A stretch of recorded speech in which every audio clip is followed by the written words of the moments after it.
Dude, Luke, the printer's still busted, man. What the fuck?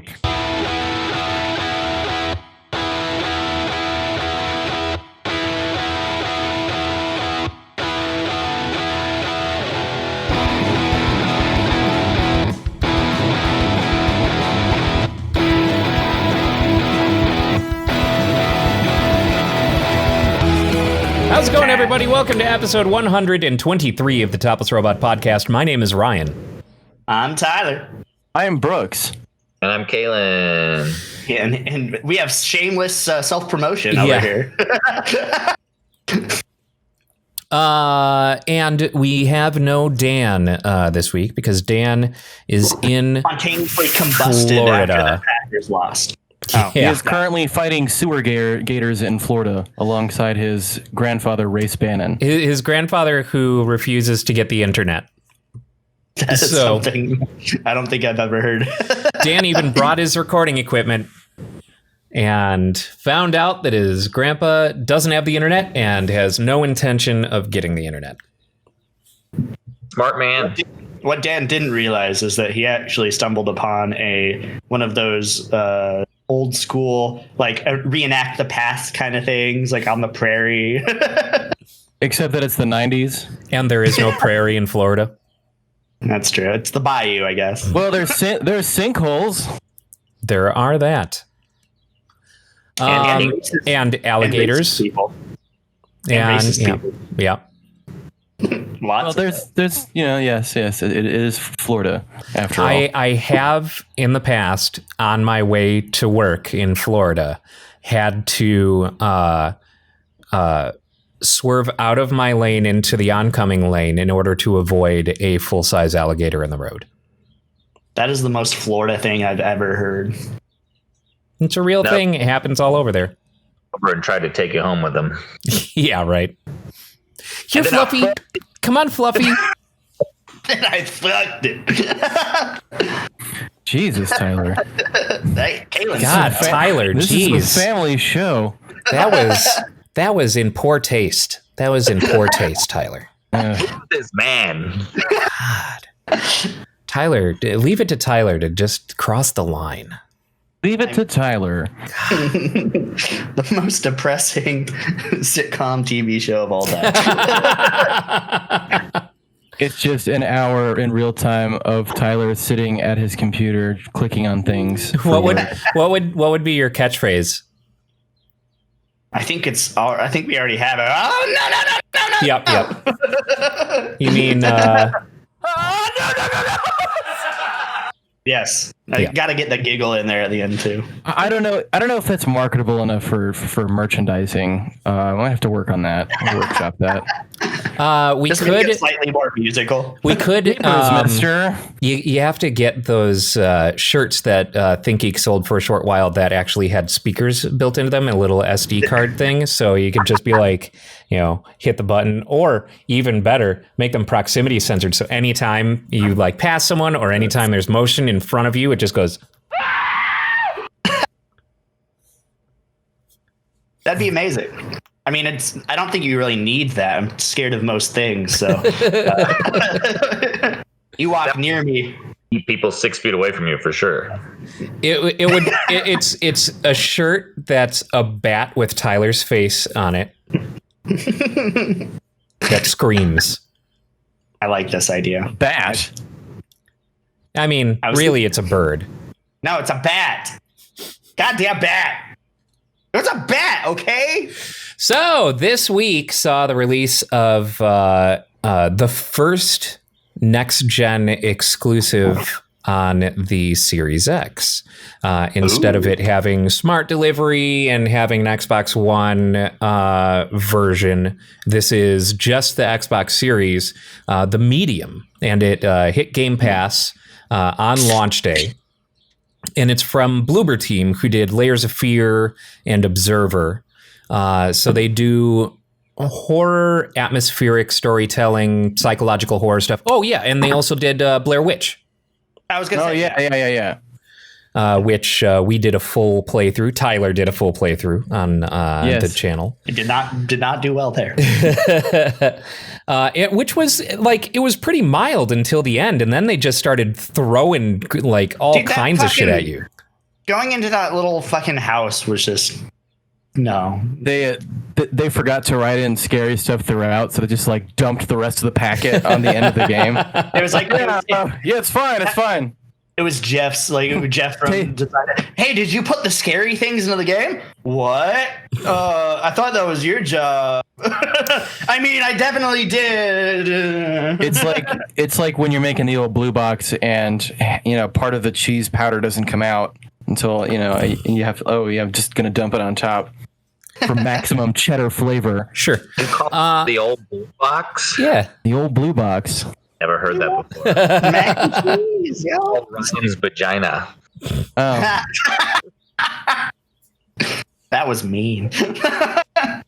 You guys making fun of me for fucking alligators, and here Kaylin's coming in hot. That was masterful comedy, Tyler. You silence. It truly.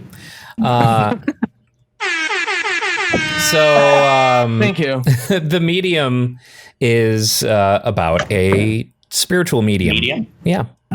And not about the easy, right? Or the hard, just the medium. Well, so it's got an interesting gameplay aspect in that you, in certain areas, kind of split. So you're controlling the main character in the spirit realm and in the physical realm.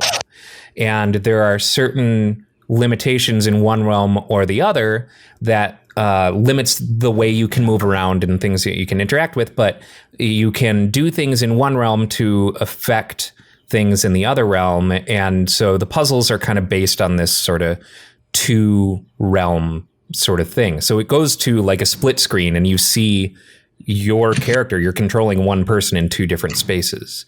And it's really, really Two interesting. realms, one family. And it's spooky. It's got some spooks, and it's really, really pretty. A very, very interesting gameplay. But I've been enjoying it a lot so far. Is it one that we need to do for Terrified Tyler? Probably. I think so. If it wasn't on Game Pass, would you pay full price for it? Yes. But mostly because I'm a Bloober Team fan. Like, ever since Layers of Fear, I've been a big fan of what they put out. Ryan is a bluebee. Yeah. I was trying to think of what a good name for a Bloober fan. Bloober Team. A bluebee. You're a bluebee. Like a scary onion. Yes. Big old bluebees. What's great is there's this part in Layers of Fear where you're going basically through a loop. If you don't take the right path, it just kind of starts over from the beginning. And there are some things that happen around you. I have to ask you something. No, you do not. Are you stuck in a time And no, because it is a space loop.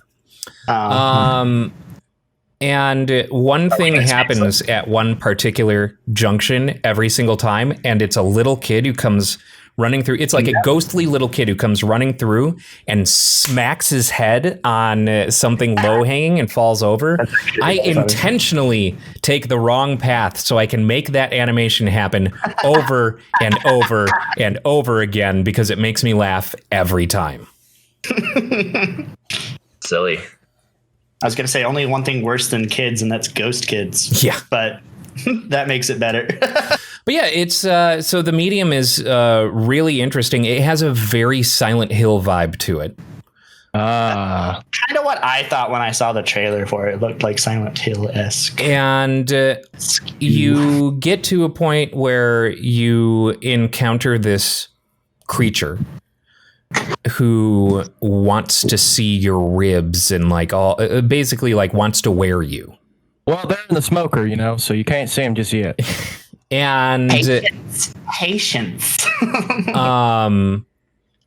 So there are some stealth elements where you're trying to hide from this creature. And with the, dead people that you encounter and stuff like that, that all pretty much happens entirely in the spirit realm. Your main, like being able to see them and being able to interact with them, that all kind of happens exclusively in the spirit realm.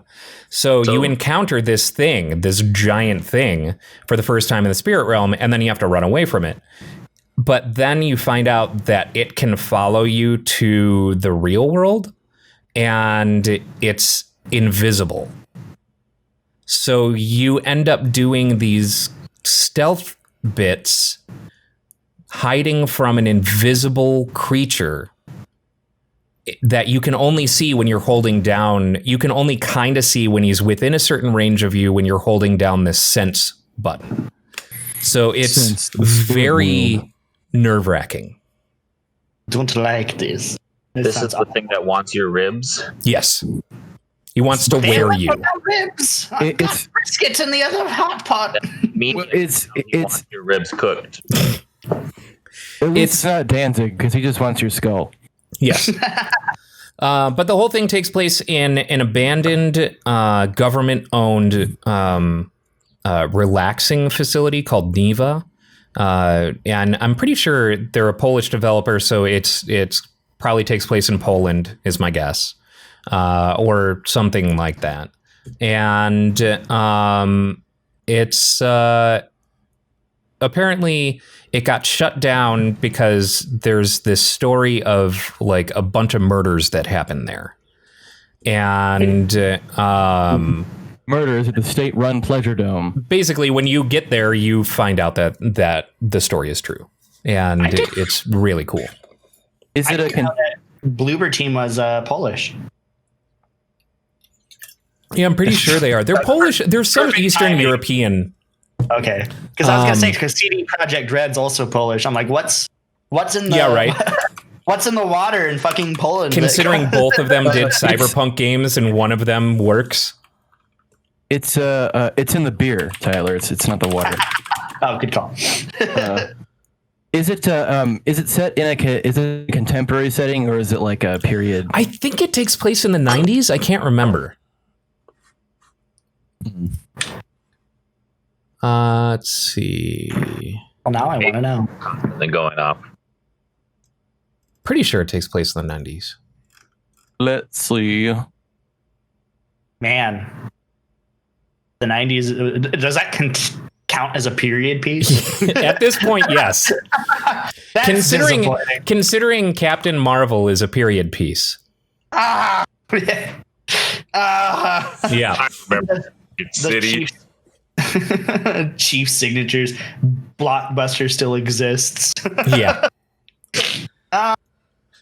So I highly recommend it if you have the means. It is available on next-gen systems and PC. So it is available on Game Pass on PC, but as I understand, it is a very hungry game as far as specs are concerned. It hungers for your computer's ribs. Yes. Well, ribs. I don't want roasted chicken. That wasn't funny. Motherboard, one of the ribs done. Console joke. Yeah. KFC console. Funny that that's the only that's the first exclusive Series X game. Yeah. This long in the process. I mean, we're 3 months since, or 2 months since it. Considering they're putting so much emphasis on backwards compatibility, especially the teams that Microsoft owns are going to be making games that also work on the Xbox One. My guess is that we're probably not true, but sorry, go ahead. We're probably not going to see an abundance of current gen exclusive titles until next year. That makes sense. I guess I'm okay with it because not everyone can afford or find a PlayStation or an Xbox right now. So. Right. Wait, didn't you get a PS5, Tyler? Right. Actually, guys, I have some big news. So what sucks about that is it becomes programming for the lowest common denominator, which is the previous generation now, and that means that we're not really going to see a lot of, we're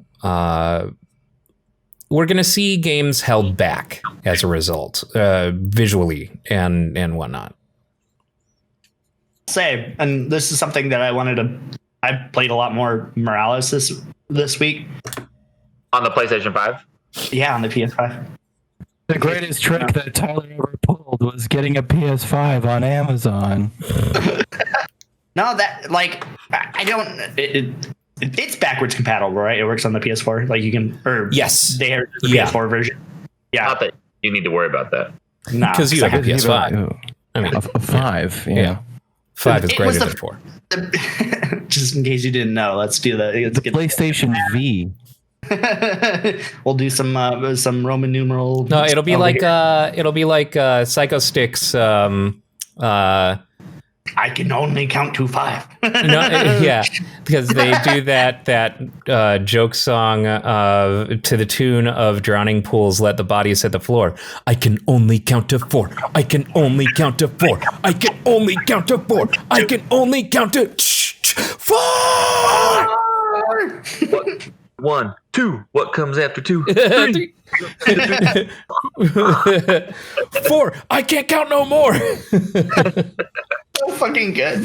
But what I was gonna say is that I don't know how much of a worry we'll have with that, because holy fuck, Morales is gorgeous. Like that game. This is the first time that I've played a game. I'm like, this is next gen. Like I never really felt too much of that with PS4. This is pod racing.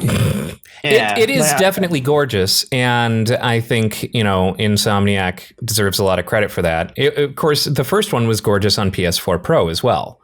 I don't see a ton of graphical difference between Miles Morales and the original Spider-Man.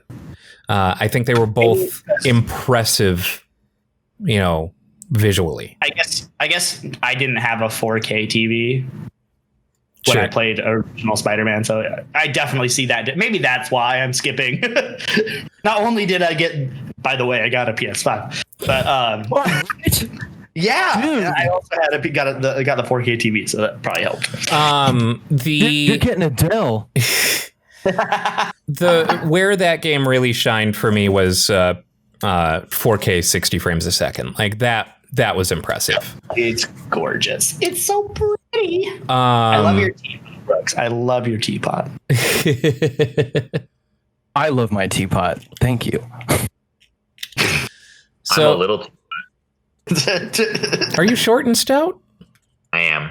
I don't want to see your spout. Fucking tight. Give me that handle. Fuck I don't think. See, we're getting close to a line that.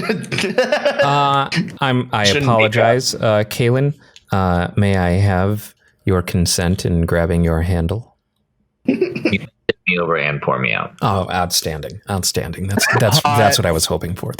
I was really hoping for that. Yeah. That's premium content for our subscribers.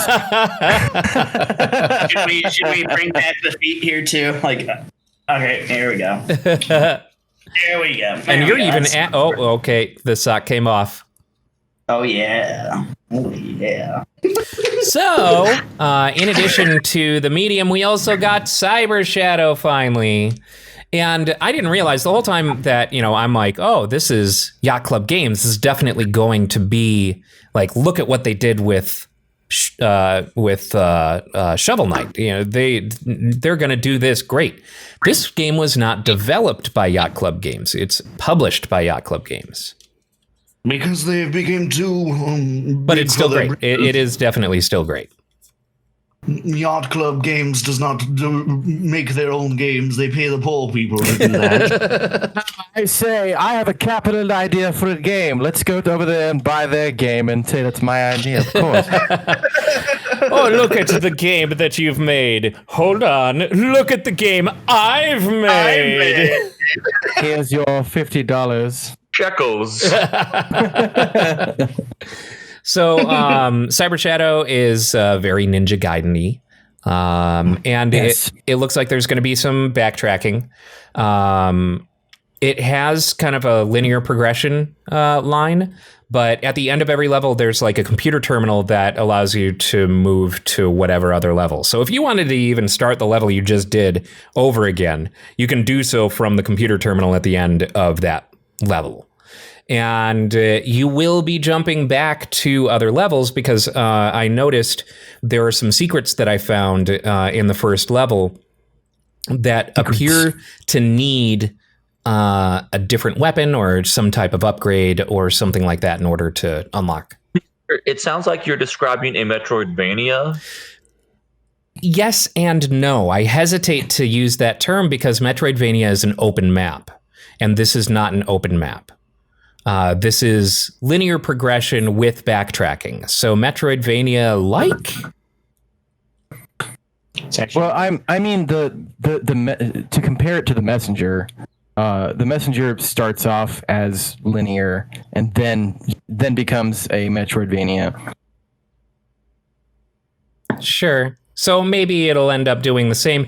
It doesn't seem I like hope it so, will 'cause I love the because Messenger. at the end of every level, like I said, there's 2 stations, one for saving and one that allows you to move around the map.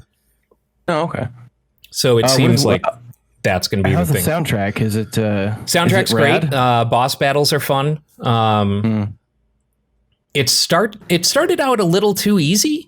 Like I was expecting Ninja Gaiden hard, and it didn't have that to start, but then it kind of started picking up.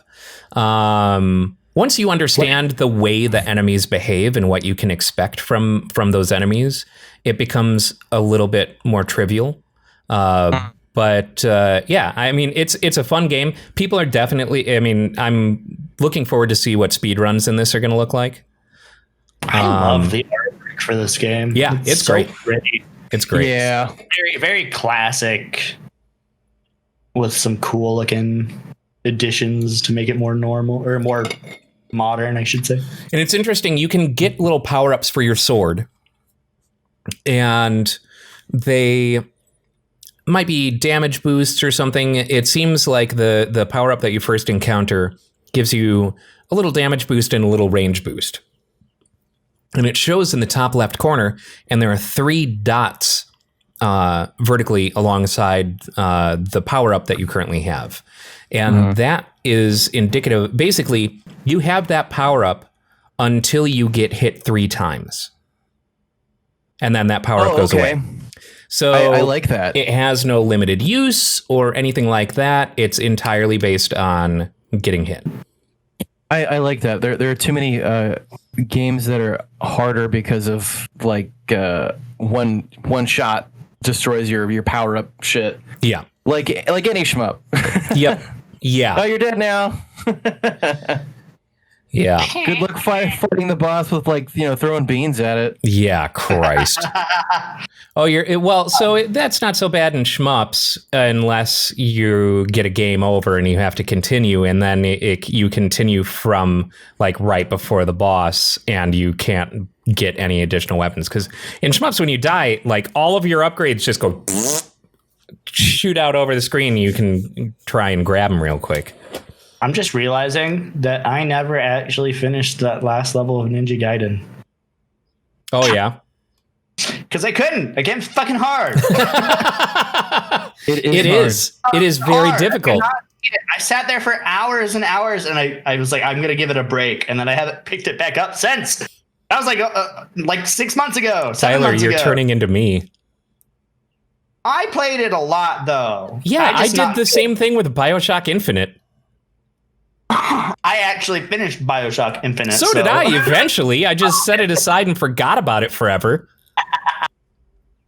I just got tired of the pain.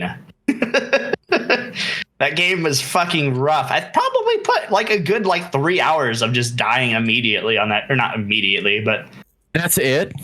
You gave up only after 3 hours? on just that level. in like a day, I probably put more than 3 hours. You should into it. watch my Super Meat Boy Forever stream, where I spent an hour and a half on one boss.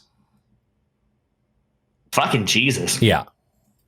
Fucking That's how Yeah, last night I was playing some Hollow Knight, and I've gotten to a very difficult boss, and I think I spent an hour and realized what I was doing, and I put it down and I walked away. You know, sometimes you need those though to remind you of those old days when we were younger and just sat there. I can do it. Like, no, I can't, and it's okay. I got AAU. what boss? Nosk? Oh, Nosk is a That like spider fucking dude. I haven't gotten to Nosk yet. It's gross. It's just really annoying because I can't land a lot of consecutive hits on him, particularly in the end. Yeah, he's a bitch. Yeah. Also, I mean, a lot of the bosses in Hollow Knight are very. You have to be very patient. Yes. No, I beat Hollow Knight. Oh yeah.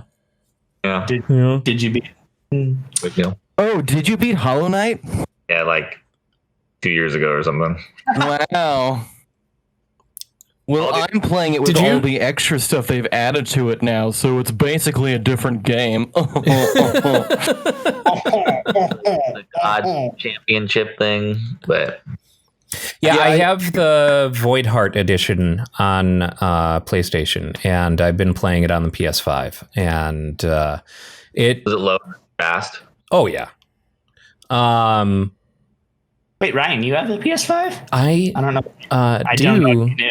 have I also have a a PS5. PS5. I heard, and I'm not sure if this is true, but I've heard. Tyler, do you have a PS5? I have a PS5. A little bat told me that, that you got a I PS5. told you they were real. But yeah, I had started Hollow Knight several times. I knew it was something I was going to love because I love Metroidvanias. They're probably my favorite game type ever. And I started it and would set it down and would start it and set it down and just kept having to start over. And so now this recent startup on PS5, I've gotten further than I've ever gotten in the game, and I am just loving every moment of it. So good. I love how moody it is. Yeah. Uh-huh. It's I love playing it at the end of the night because I can just like, yeah, it's a little stressful, but I can still go to bed after playing it. My goal is to beat it before the new one comes out in like March, I think. Or I don't remember if they have a date for it or not. they don't. But I know it's coming out this year. I have it on the Switch. I just haven't played it yet. It's a great game.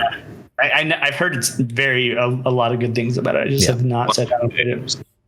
Right now, I'm going to beat fucking Morales, and then I'm going to buy Ghost of Tsushima, and that's what I'm going to do next. Good I call. have my gameplay laid out. Ghost of Tsushima is a dense game. I know. Yeah, it's a big one. Have you gotten back to it yet, Brooks? Not this week. I played some last week, but for me, it requires a lot of effort to remember where I'm at.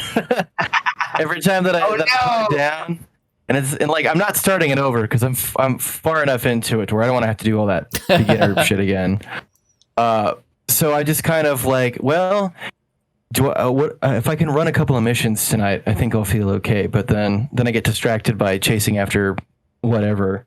And, I'm chasing a fox.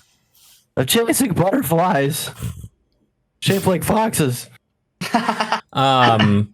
Yeah, I need to get back into Ghost of Tsushima as well. I think right now I'm mostly going to be focusing on the medium and Hollow Knight.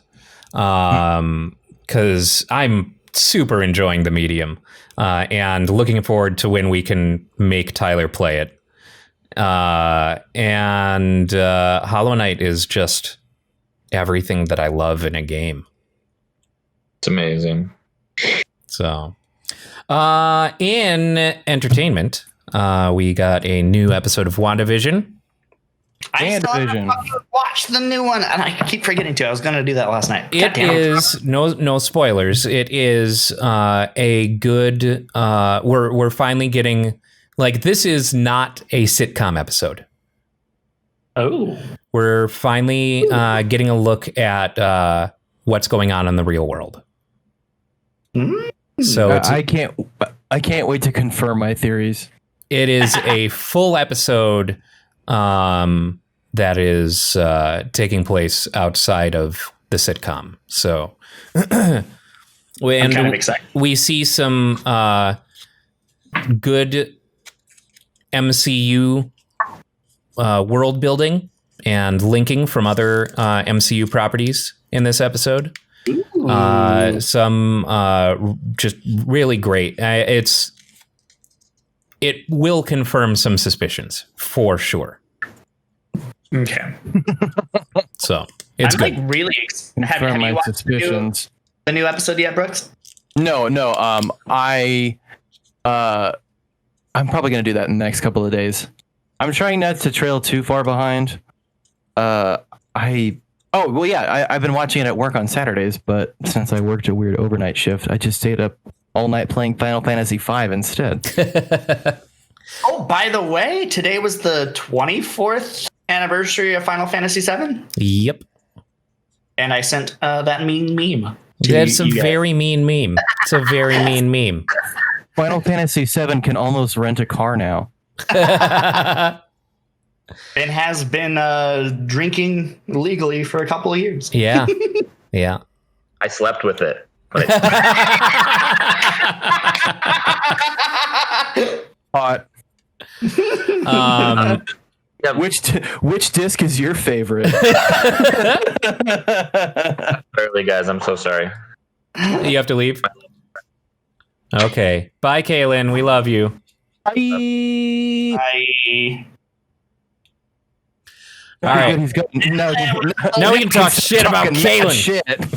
Fuck him. That little loser. Check Mad out shite.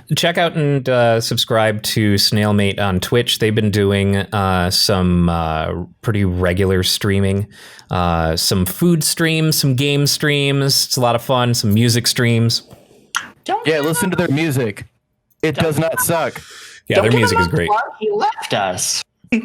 We should be shit talking him right now. You know what? God, He's a talented musician. Fuck that guy.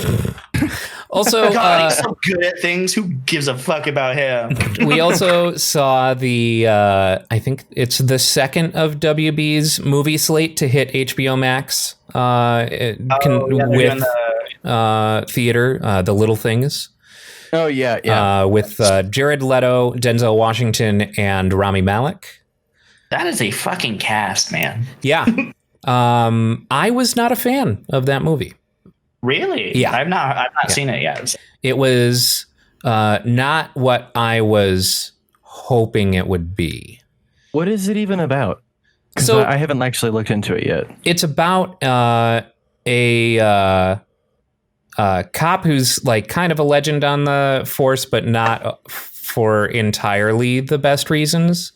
He used to be a detective in this other place, and he's got this unsolved case that he was involved in that happened, a long time ago. And Rami Malek is like the hotshot detective who took it, like he's basically fresh-ish out of the academy. He's a younger guy. So Denzel Washington's the old dog.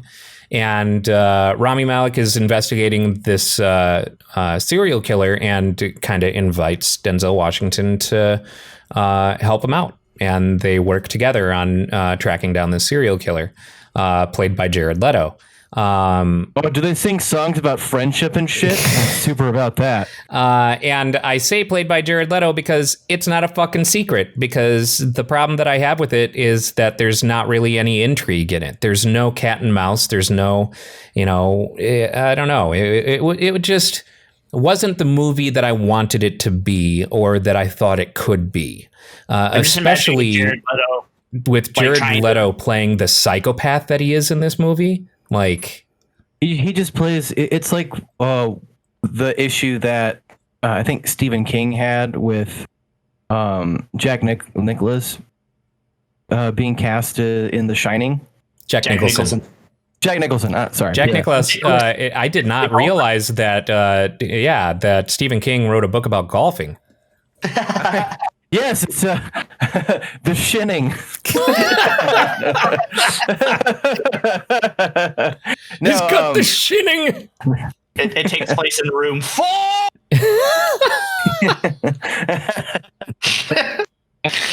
There's just a clown. A clown is always 4.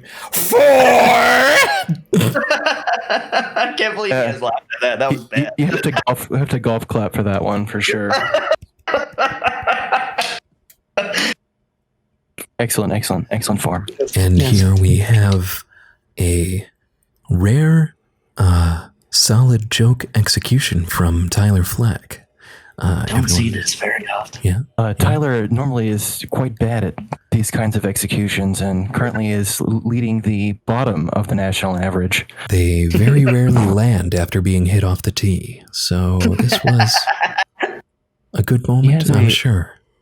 He has plenty of jokes, but uses the same ones constantly. And for that, we salute him. That's the thing about comedy. The more you do it, the funnier it gets. Isn't that how it works? Yes. Repetition is key. Repetition is key. Repetition is key. Repetition is key. Permanent. Did you know that I have a PS5? Exactly. Podcast launcher. Wow, that was a callback. So, Jared Leto, being the method actor that he is pulling a Christian Bale in The Machinist kind of, transformation. He became a serial killer. Yeah, exactly. He actually went out and killed a bunch of people. In fact, I'm not entirely unconvinced that this whole 30 Seconds to Mars cult that he started isn't for a role.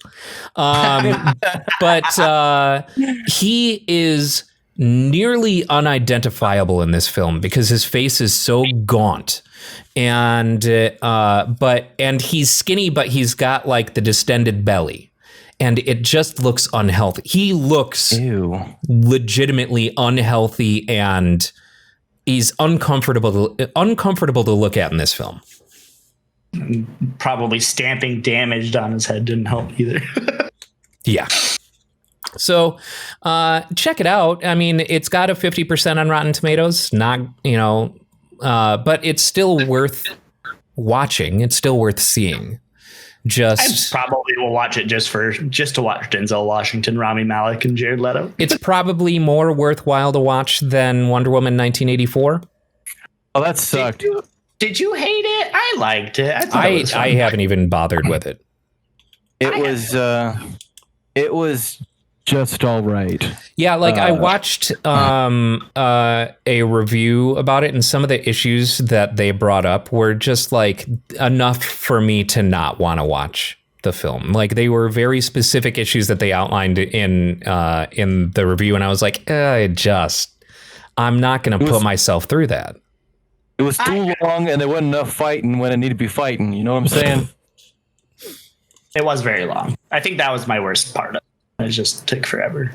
It was too long, and I didn't quite understand why everyone was there half of the time. Yeah, it seemed like they really didn't think out a lot of their characters and character interactions and motivations and all kinds of shit. So, it's maybe I'll watch it at some point, but I'm not in any fucking rush to check that movie out. Disappointing. Like I'm not one of the haters on it. I had fun with it, but it was definitely disappointing after how amazing the first one was. Like the first Wonder Woman was such a good movie. Yeah. Like if this was the first one, it would not have gotten a sequel. no. Well, it might have gotten a shitty half-ass sequel by a bad director, and it probably would come out, sometime around like February or something like that. But we do have the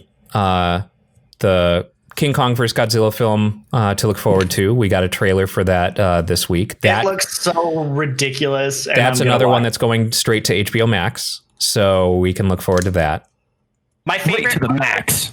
My favorite part of the trailer is Godzilla's killing people and we don't know why. And I just go, because he's fucking Godzilla. But you clearly don't watch enough Godzilla films. Godzilla's the good guy. Is he? Yes. Yeah. Godzilla is the guy that they call on. Yeah, the first one, sure. But like Godzilla is the defender of humanity. He is not the one who kills people. But I guess all the movies that I've seen, he ends up killing people, especially in the new ones. Like the Bryan Cranston one, he's killing people. Like, but in King of the Monsters, he's not really. I never saw King of the Monsters, but I'm talking more like the very first reboot with Bryan Cranston, and then he died from Godzilla. Well, you know, Tyler, history shows again and again how nature points out the folly of man. All right, clearly you're not a Blue Oyster Cult fan. Go Godzilla. Go. And I'm far from a Godzilla scholar. But as I seem to recall in most of the films that I've seen, like he's kind of summoned in order to save people from, other There's monsters. Always some weird reason for Godzilla showing up, whether the government is involved or not. Really just depends on what era we're talking about. But it's Godzilla. He is technically the good guy. Yeah. Like he's not. It's like it'd be like calling a flock of birds like the bad guy in anything. I'm sorry, bats. The birds are bad in the birds, okay? And of course we've got Matrix 4 coming direct to HBO Max as well this year, so that'll be interesting. I can't wait for that one. Can't wait to see. I'm actually kind of dust off their big leather jackets. Yeah, right. I'm actually kind of excited to see how time has influenced, that take, that story. Yeah, it'll be interesting. It's just that movie series was a game of diminishing returns. Oh, absolutely. Absolutely. The second and third ones were terrible. Animatrix was fucking outstanding, and the first one is outstanding. Mm-hmm, and that is it. So I've never really sat here and been like, man, you know what universe I want to go back to? But it's not Matrix. Like it. So there's something to keep in mind here. You've got the first Matrix, which was wildly successful and incredibly good. Then the follow-ups were disappointing, and I feel like the follow-ups were not part of the original plan. But then, so much time has passed. The Wachowskis have put out more films since Matrix 3, and they're largely good. V for Vendetta was Wachowski's. Oh yeah, that's right. Oh, I forgot that was them. What else? I know. The Ballad of Buster Scruggs. No. Jupiter Ascending. Yeah, that's the one I was trying to remember. Okay, that sucked. Yeah, that was a stinker. That one was not great. Cloud Atlas was. There was a lot of whispering in the film. Lots of whispering. But like one guy who plays whisperers in every movie. They've done enough to remove themselves from the stink of Matrix 2 and 3, I think. They're capable directors and writers. I mean, really, they've got Sense 8, Jupiter Ascending, Cloud Atlas, and Speed Racer. Speed Racer was amazing.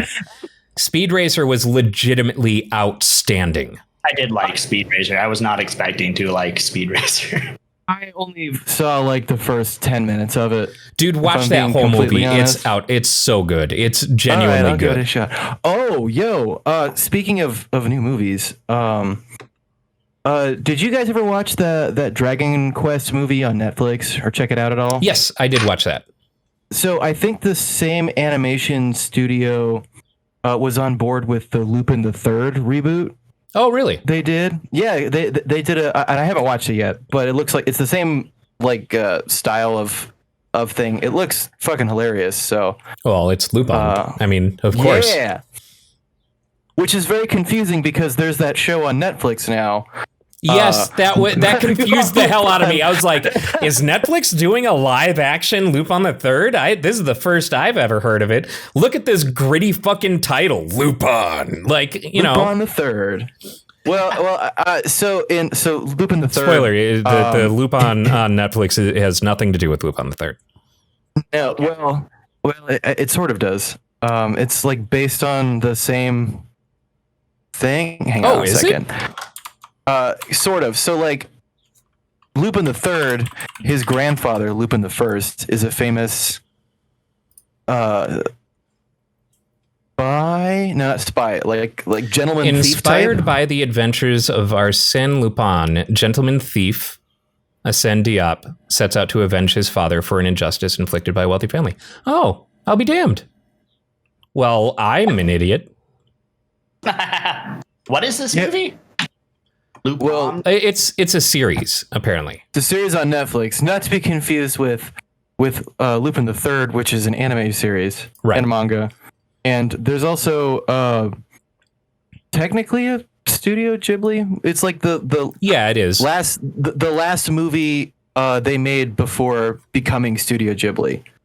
But it looks. I mean, the landscape just tells you everything. Yep. It is visually identifiable as a Studio Ghibli film. Yeah, it's great. And the soundtrack kicks ass because the Lupin the Third theme song just slaps. Yep. The 1978 version. I love the Lupin the Third theme song. It's so good. Yeah. So I did watch a movie that I thoroughly enjoyed this week. Psycho Goreman. Oh. Yes. Tell me how that is. It is outstanding and ridiculous in all the best ways. The little girl in it, she needs to be in so many movies. Holy shit. She is so full of sass in like the best, borderline mean-spirited way. And it's just fucking great. It is the costumes and special effects are really good, really, really good. And it's all practical. I mean, I'm sure there's some digital effects, but like all their character, creature creation, shit like that, it's all practical effects. And it's all impressive. No comment. Oh. Hey, watching it on Disney Plus, I see. Yes. Obviously. Yarg. I mean, yes.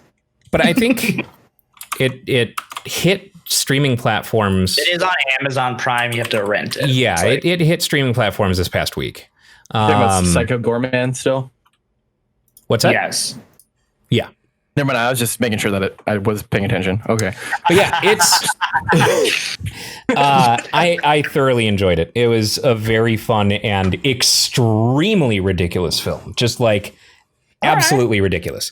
And if it's any indicator, the guy who made it has made films for Troma. So that should give you an idea of what you're in for. Just not as sexually graphic as Troma films can be. Oh yeah, I can't watch trauma movies at work. Yeah. This is a gory film, but not sexual at all. Okay. And not even really Oh, okay. Yeah, no, never mind. It is definitely super gory. I was gonna say, if the movie's called Psycho Goreman, it better be fucking gory. That's just false advertising, if not. Psycho Gorman. So the guy who created this also did The Void, which I... Oh, yeah. The that cult, movie slaps. Yeah, the cult movie. And Father's Day. And what else? We watched... He did a trailer for a fake movie called Bioshock, which you can find on YouTube, which is fucking hilarious. Apparently, he did a short in ABCs of Death 2. He did W for Wish, which I can't remember any of those. Oh, well, I mean, it takes 6 to 8 weeks to arrive, so...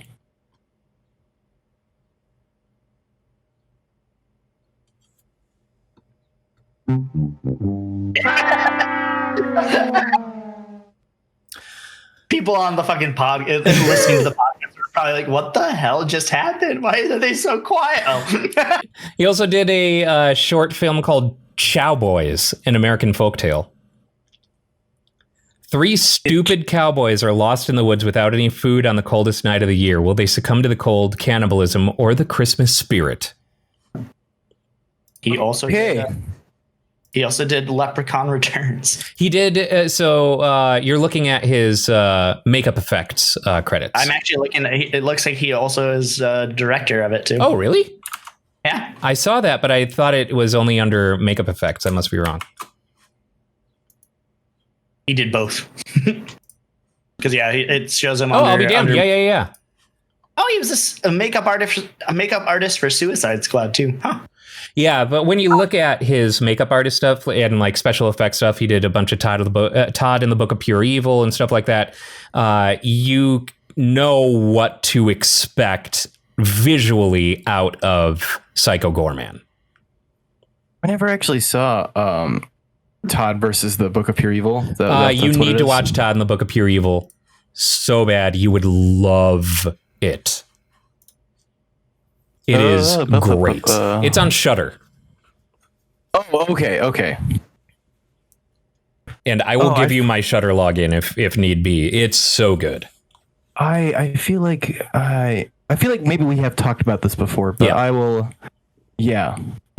Okay. And it has McMurray from Letterkenny in it as a metalhead who hangs out in the parking lot of the high school, looking a lot like Dave Mustaine. That's fantastic. And Jason Mewes as the high school janitor who lives in the high school. Oh my god, yes. I might have to check that out too. It is a great series. Is it just a kind of a gory show? Yeah, there's definitely some gore in it. But yeah, it's about a Book of Pure Evil that makes, that ends up in the hands of some high school, of a different high school student every week, basically. And they, wish for something and it all goes horribly wrong. And Todd and his best friend and a girl that he's in love with and a girl who's in love with him all battle, like, trying to find the book because the girl that he's in love with is trying to find her dad who went missing while studying the Book of Pure Evil. And there's, it effectively amounts to a Monster of the Week, kind of series, but with an overarching plot line where like maybe Todd is the pure evil one and shit like that. And it's really, really fun. All right. I'll have to check it out. I've got a few movies to check out today. And of course, we would be remiss if we were to fail to bring up STONKS. STONKS! STONKS. So, STONKS. GameStop is, let me see what it's currently. I just want to $12 billion. I just want to preface this really quick. Uh-huh. I don't understand what's happening. And I can explain to you. All right. I feel like I was going to say, I feel like it's too weird. I'm so late in the game that I should know what's happening, but I don't get it. GameStop is currently sitting at $325 a share. 6 months ago, it was at $4 a share. I knew that. So what happened? So hedge funds do what's called short selling. Mm-hmm. And a short sell, you're betting on a stock to fail. So what happened was Wall Street Bets on Reddit noticed that this hedge fund bought a ton of GameStop stock, or they didn't buy it. What happened is in short selling, you borrow stock that you have to pay back. And the idea is you borrow that stock and immediately sell it at its current market price, betting that it will go down. So that means that, let's say that you buy one stock at $10, you immediately sell it for that $10, and you're betting on that stock to go down. You will have to return that stock to, the broker who you borrowed it from. But so what you do is you wait for that stock to go down, you buy it back at $7. That means you've got $3 in your pocket because you then return the $7 valued stock to the broker who you borrowed the stock from. So obviously this $10, $7 shit is very, that's very small compared to when hedge funds do this. They buy huge amounts, or they borrow huge amounts and immediately sell it. So Wall Street Bets saw that this happened and decided, someone brought up the idea, let's screw them over. So they all started buying GameStop stock, which shot the price up. That hedge fund is bankrupt. That hedge fund is so bankrupt. They were counting down in Wall Street Bets. They're like, by this time tomorrow, the amount that they owe to pay back the stocks that they borrowed, it's called a short squeeze. The stocks that they borrowed, they are $17 billion in the hole. Holy fuck. Oh, that's great. I love it. And it just kept rising, and people just held on to the stock. And to add another layer of controversy to this, basically what happened with Wall Street Bets is market manipulation. And that's what people on Wall Street do all the time. Oh. And so Robinhood, which has made an entire platform, their mission statement is democratizing finance, and realizing that they could, basically making it so people like us can buy and sell stock with no brokerage fees.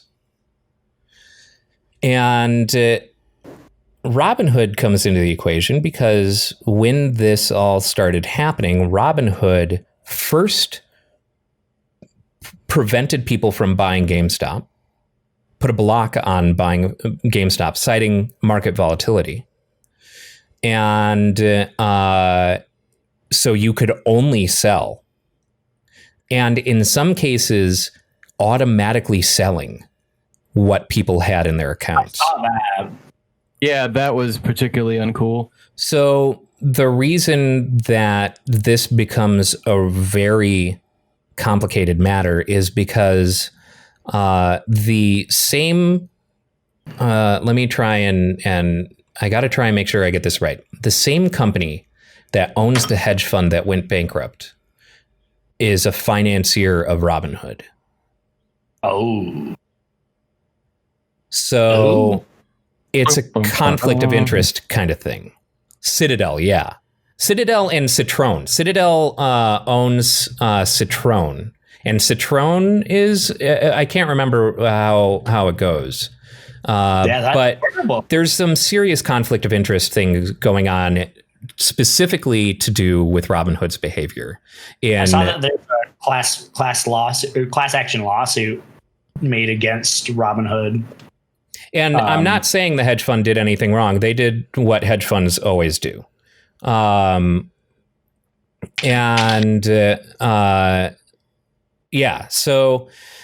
there's people on both sides of the political aisle calling for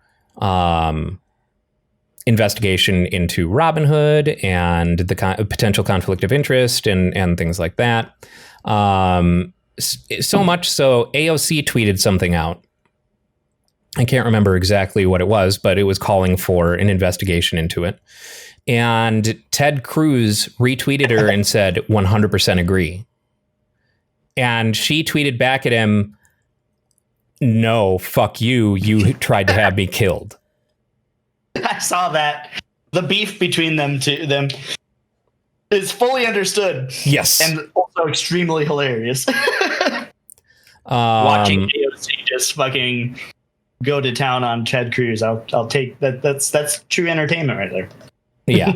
So it's been interesting to watch, and it's very, very entertaining to watch. To watch people freak out. And it's not just been GameStop. It's been AMC. It's a handful of poorly performing stocks. So how does that affect the companies themselves? Like that's something that I've been sitting here. Like, is this going to help GameStop? No, not at all. Because so they were already kind of considered to be overvalued. Okay. And now they're definitely overvalued. Like it's not even a consideration. Like right now, they're well overvalued. The only way that it like could benefit them is if like there are people who are in board positions and shit like that who are majority stockholders who can make decent money by cashing out on their stock. But it's not going to help the solvency of the company itself. Okay. Or its future success or anything like that. Unrelated, the dude who started Chewy bought 3 board seats on GameStop. With right. the mission to help them survive in the digital age. So, we can still kind of hope that GameStop, does well and kind of bounces back in the current, climate. Now we can buy delicious dog treats with all of our premium used and new games. But we also should remember that GameStop bought and closed every other game store in the early 2000s. Babbage's is part of GameStop. Software Etc. is part of GameStop. Electronics Boutique is part of GameStop. And at the time, they were all a part of Barnes and Noble. So, I'm kind of torn because I don't want to see the brick and mortar video game industry, shut. But I also don't really give a shit what happens to GameStop because they're not some fucking little baby underdog that we should be rooting for. They squashed all the underdogs. And now they're dying in an industry that's going increasingly digital. And they've tried to shift their focus to collectibles, but they can't compete in the collectibles market because, in order to actually make money in that, they have to mark them up. You can buy collectibles online cheaper and have it, shipped direct to your house instead of going to a GameStop. Yeah, that way you don't have to be embarrassed publicly for whatever it is you're buying. So one of the things that they're trying to do is turn their stores into kind of like rec centers, basically. Like they're trying to be community builders, like physical space community builders, and changing the layout of a certain amount of GameStop stores to have like kind of a lounge and game area. I don't know if that's the answer. I really don't. Are they becoming a cafe now? Yeah, right. They start doing just become those PC cafe basically. I can say that where once I absolutely loved working at Software Etc. Or no, I was working at Babbage's. I absolutely loved when I worked at Babbage's. But if it was this community model kind of thing, I would hate it. I would absolutely hate it. Dealing with a bunch of kids, that's it. So we already, as a barcade, have parents who want to use our place as a fucking daycare. I can only imagine at GameStop how that's going to go. Oh yeah, no, it'll be bad. That kind of thing doesn't. It won't work. Yeah, and it doesn't exactly like lend to nationalized, like a national chain kind of thing, you know, like they already have those kind of rec center type, you know, come and play Magic the Gathering or play games over like in the corner. And it's like, they're not extremely successful. They make money, but they're not.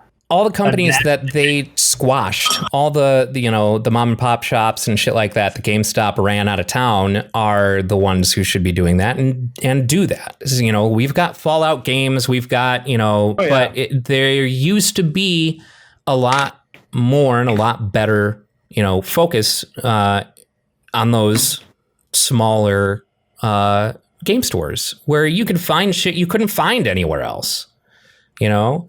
I remember in Madison, there was this game store. I can't for the life of me remember the name of it. But they had a bunch of games, and but they were also collectors. So they actually had not just like new collector stuff, like, you know, new figures that came out and shit like that.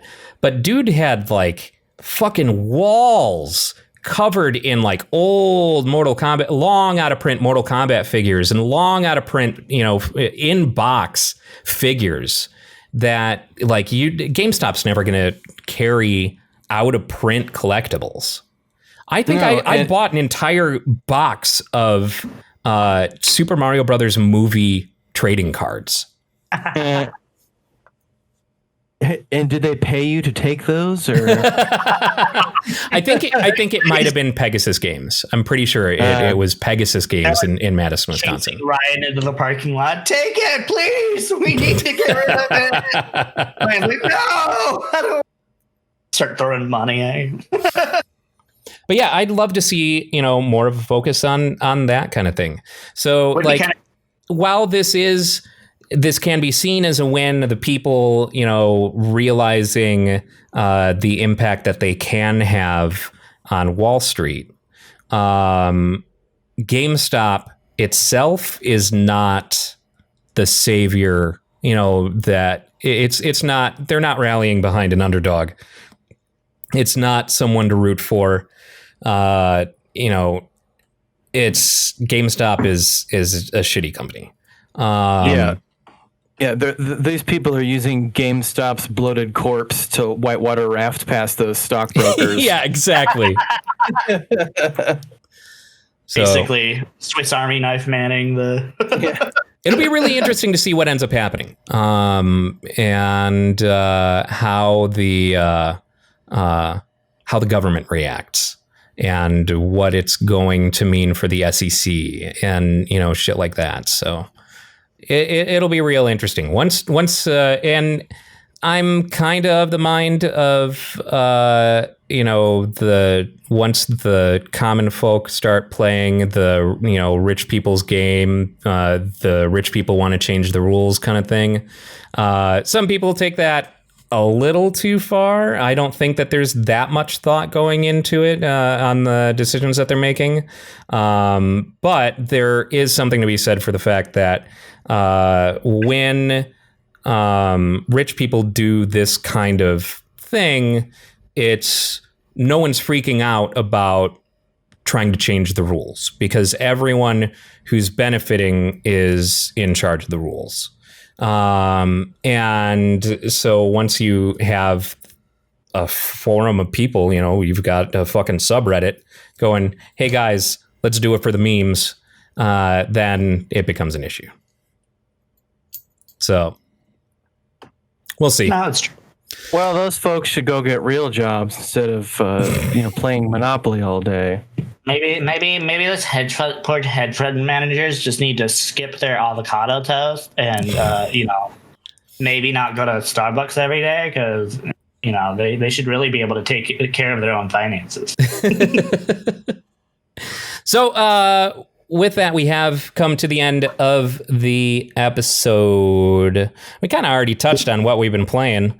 Yeah. What was the highlight of the week for you guys? Highlight of the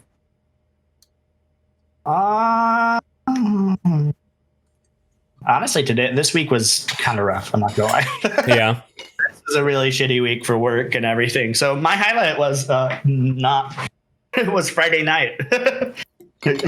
Turning off my Teams and not having to think about it for a few days. That was my highlight. It sucks, guys. Don't do it. How about you, Brooksy Poo? I'd say my highlight of this week was, well, I had to work an overnight shift on Friday into Saturday. Oof. And I don't typically do those, but I needed to for work anyway. Anyways, getting to stay up all night and playing Final Fantasy V, it just kind of felt like I was like 20 and had nothing to do again. It's just like, yeah, I'm gonna stay up all night because I have to. Yeah. What about you? For me, it was actually today. Jasmine and I went out to Encanto Park and bought bags of duck feed and just hung out and fed the ducks and actually fed geese and ducks from our hands. Nice. So It's like a real wilderness experience. it was really fun. Like it was cute, like having a handful of corn kernels and just holding it out and seeing this like big ol', there was they may have been ducks, they may have been a type of goose, but they had like just these, red bumpy bills and we called them dinosaurs. They're adorable. Yeah, those are. And I used to know it. they just like they'd run up to us and fucking eat it out of our hands and then like shake their tail like they were excited. Is the best. Muscovy ducks. Okay. I was joking There were about some the big whole boys. you're old because you played Final Fantasy VII when you were young, but apparently you're just taking flight with To it. go out. Yeah. I like to get wheeled out to the park every once in a while. The ducks come and eat the crumbs from my power chair. It was legit like just nice to be outside and like see all these different, birds.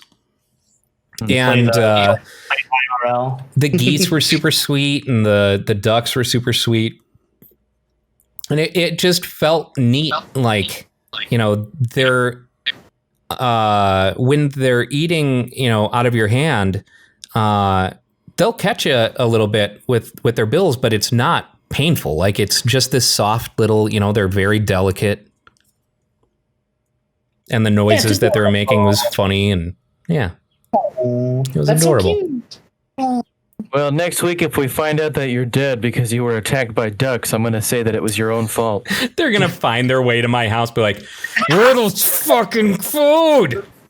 They close the door, latch it. Ryan, we're here. Funneling down your chimney, exploding into your house. On that note, thank you everyone for watching and or listening. We'll see you next week.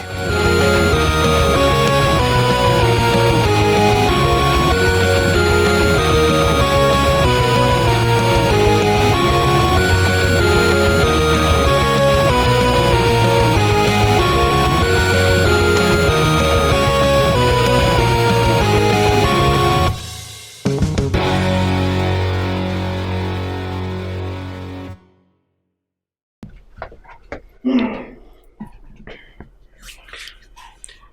guys, if you liked the video, you should line. Subscribe. Subscribe.